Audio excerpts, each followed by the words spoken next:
Selamat siang.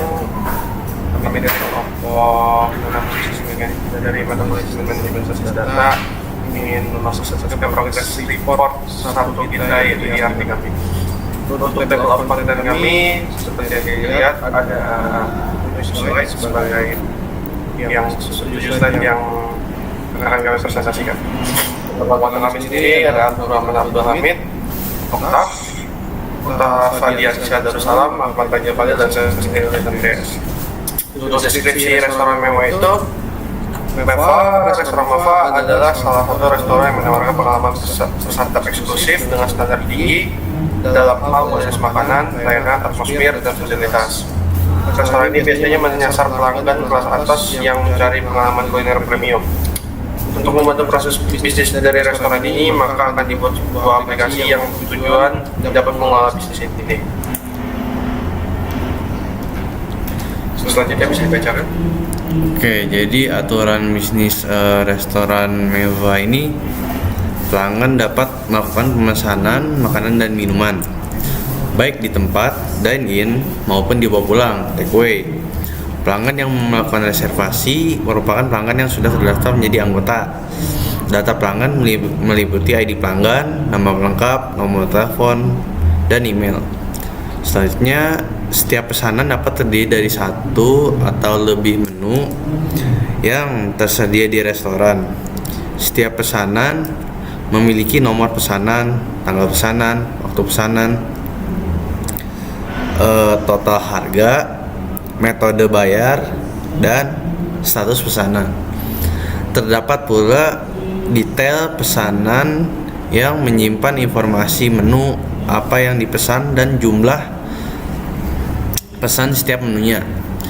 Menu makanan dan minuman memiliki detail seperti nomor menu, nama menu, kategori makanan atau minuman, harga, dan ketersediaan. Selanjutnya di poin C ini ada restoran. Restoran memiliki beberapa meja yang dapat dipesan oleh pelanggan jika dine-in. Reservasi meja dapat dilakukan oleh pelanggan sebelumnya dengan menentukan tanggal dan jam tertentu. Setiap meja memiliki kapasitas tertentu yang menentukan jumlah maksimal pelanggan yang dapat duduk di sana.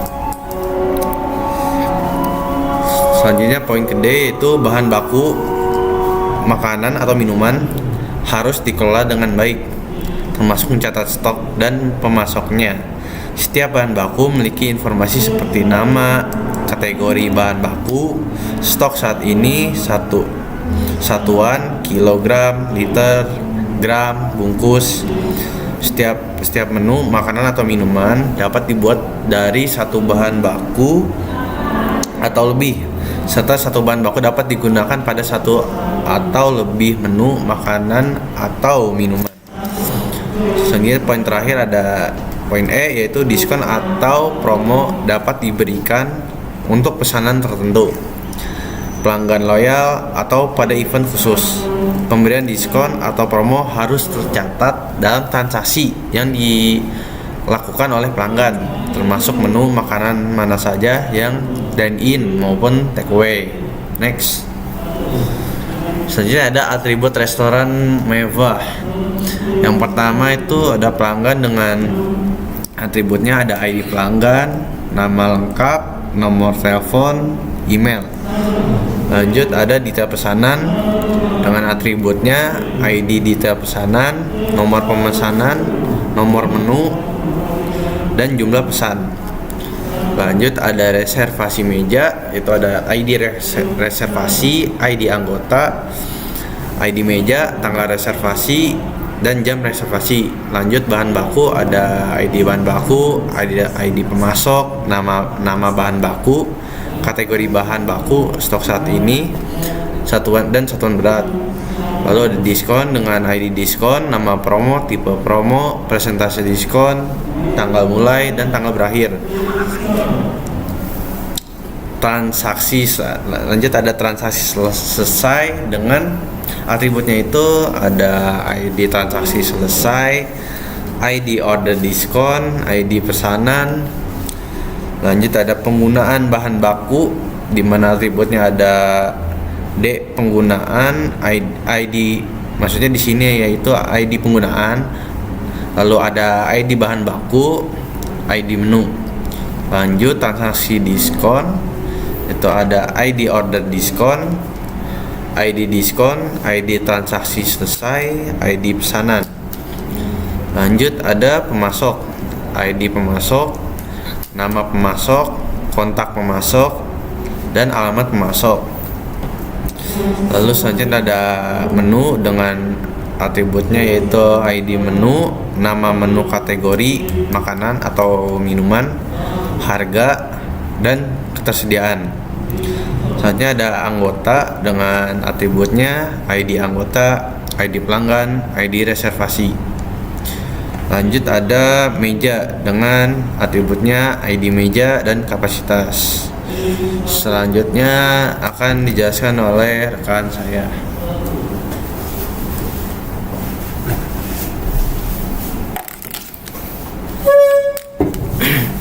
Untuk selanjutnya saya akan menjelaskan tentang relasi antara entitas. Yang pertama, pelanggan membuat pesanan yaitu one to many.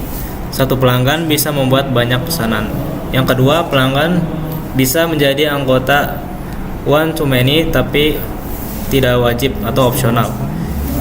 One to one tetapi tidak wajib atau opsional. Satu pelanggan bisa menjadi anggota ataupun tidak. Itu yang ketiga, pesanan terdiri dari menu yaitu many to many. Satu pesanan bisa terdiri dari beberapa menu dan satu menu bisa terdiri dari beberapa pesanan. Kemudian yang keempat, meja bisa direservasi oleh pelanggan one to many tetapi menu-nya itu opsional tidak wajib. Satu meja bisa direservasi berkali-kali oleh pelanggan berbeda dalam waktu berbeda. Kemudian yang kelima, menu menggunakan bahan baku atau many to many. Satu menu bisa terdiri dari banyak bahan baku dan satu bahan baku bisa digunakan di banyak menu. Kemudian yang keenam, pesanan bisa mendapatkan diskon yaitu one to one, yaitu one-nya itu opsional tidak wajib. Jadi satu pesanan bisa mendapatkan diskon terutama pada event khusus. Kemudian yang ketujuh, bahan baku memiliki pemasok atau one to many. Satu pemasok bisa menyediakan banyak bahan baku.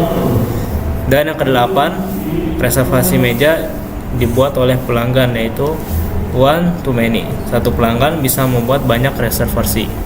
Kemudian selanjutnya, kardinalitas relasi.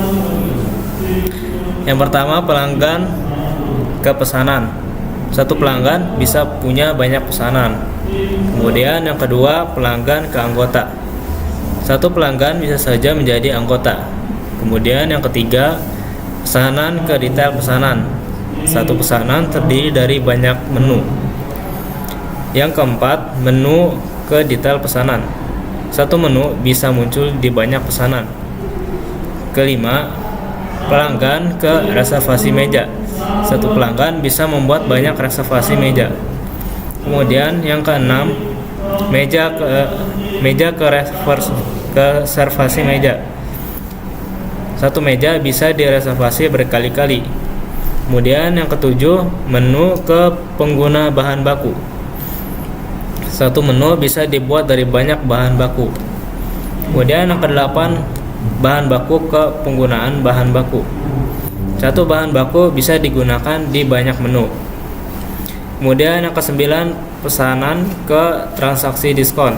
Satu pesanan bisa saja muncul transaksi diskon. Kemudian yang ke-10, diskon ke transaksi diskon. Satu diskon bisa dipakai di banyak transaksi. Kemudian yang terakhir, yang ke-11, pemasok ke bahan baku. Satu pemasok bisa menyediakan bahan baku. Kemudian selanjutnya akan dijelaskan oleh rekan saya.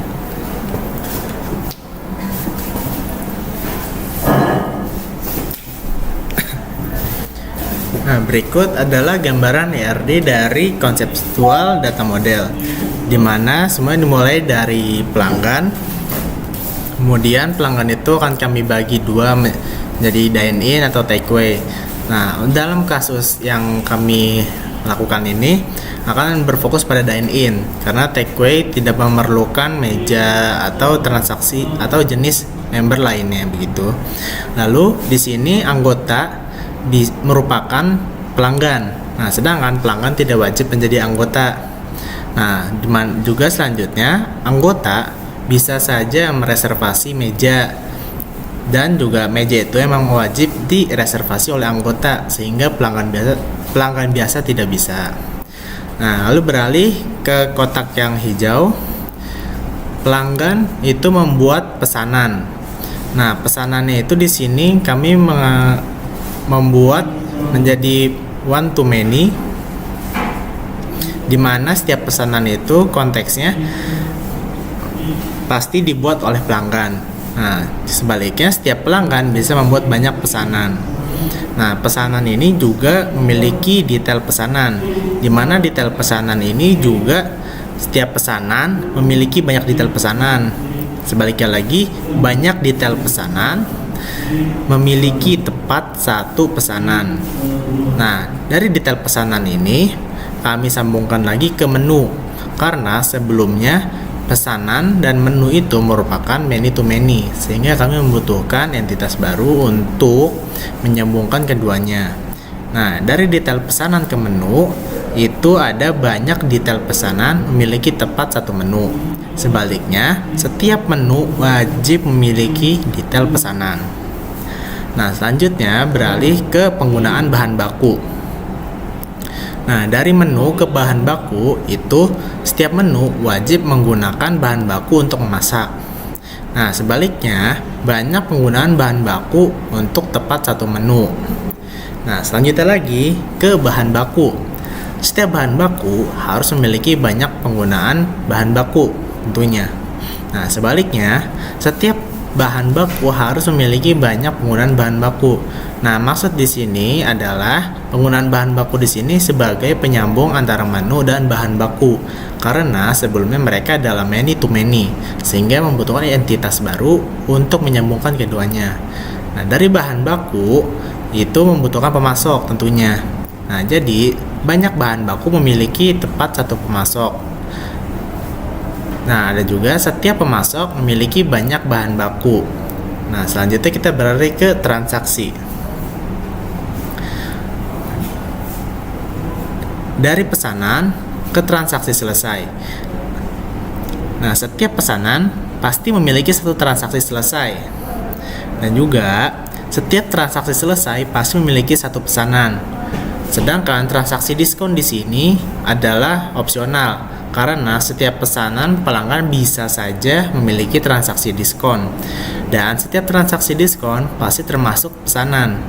Dari transaksi diskon ini tentunya memiliki banyak sekali diskon atau tipe diskon. Nah, jadi setiap transaksi diskon pasti termasuk ke dalam diskon. Setiap diskon bisa masuk ke dalam banyak transaksi diskon. Selanjutnya ke gambar logical data model, di mana ini adalah versi lengkap dari CDM sebelumnya. Di sini sudah dibuat primary key dan foreign key-nya, di mana primary key ini adalah sebagai kunci utama atau identitas utama dari sebuah tabel atau entitas itu. Nah, sedangkan foreign key ini atau FK adalah identitas kedua atau identitas rujukan jika ingin menyambungkan antar tabel. Contohnya seperti pelanggan ke anggota, di mana ID pelanggan masuk ke foreign key anggota. Nah, sedangkan kalau primary key anggota itu juga masuk ke foreign key di reservasi meja. Ke slide selanjutnya. Nah, relasi antar entitas ini kami buat dengan langkah-langkah seperti berikut. Setiap entitas utama pada ERD dijadikan model. Nah, di mana nama entitas digunakan sebagai nama model, nama tabel. Atribut dari entitas menjadi kolom di dalam tabel. Atribut yang menjadi identitas unik atau primary key ditandakan sebagai huruf PK. Relasi satu ke banyak, one to many. Tambahkan foreign key dari sisi banyak ke sisi satu. Nah, FK ini akan menunjuk ke PK dari entitas yang berelasi. Contohnya, satu pelanggan bisa memiliki banyak pesanan. Nah, maka di tabel pesanan ditambahkan kolom ID pelanggan sebagai FK yang mengarah ke pelanggan. C. Relasi banyak ke banyak, many to many. Dibuat relasi baru atau intermediate table seperti yang sebelumnya sudah disebutkan, yang memuat dua FK dari masing-masing entitas. Biasanya FK tersebut juga menjadi composite key atau ditambahkan ID baru sebagai PK tersendiri. Nah, contohnya itu menu dan pesanan tadi memiliki relasi many to many melalui detail pesanan. Nah, maka dibuat tabel detail pesanan seperti ID pesanan, ID menu, jumlah, di mana ID pesanan dan ID menu adalah FK.